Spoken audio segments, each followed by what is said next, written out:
చూసారు కదా, నేను ఆల్రెడీ లాంగ్ ఫార్మాట్లో ఒక వీడియో అయితే చేశాను. మళ్ళీ ఇంకొకసారి షార్ట్ ఫార్మాట్లో అయితే చెప్తున్నాను.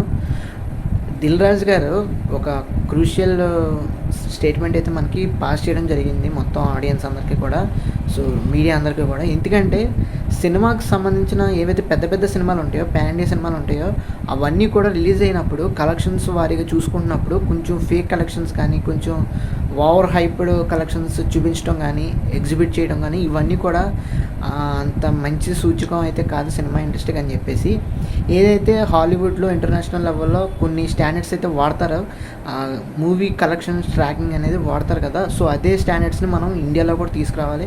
మెయిన్గా తెలుగు స్టేట్స్కి తీసుకొస్తే మటుకి డెఫినెట్గా మన సినిమాలు అయితే ట్రాక్ చేయడానికి, మూవీ కలెక్షన్స్ ఈజీగా ఉండడానికి, లైక్ ఇంటర్నేషనల్ స్టాండర్డ్స్ ఎవరైతే ఉన్నారో కామ్ స్కోర్ అని, లేదంటే రన్ ట్రాక్ అని, ఇలాంటి మూవీ కలెక్షన్స్ ట్రాకింగ్ అయితే చేస్తూ ఉంటాయి.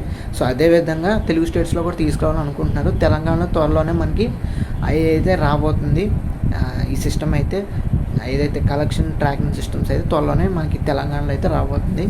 సో అవన్నీ కూడా ఎఫర్ట్స్ కానీ ఎఫిషియెంట్గా వర్క్ చేయబోతున్నారు అని చెప్పడం అయితే జరిగింది దిల్ రాజు గారు. సో అది వాళ్ళకి వచ్చిన మనకు అప్డేట్ అయితే. మీకు నచ్చిన తప్పకుండా మన ఛానల్కి సబ్స్క్రైబ్ చేసుకోండి, అదేవిధంగా ఫాలో అయితే అవుతూ ఉండండి ఇలాంటి మరెన్నో మూవీ రిలేటెడ్ అప్డేట్స్ కోసం.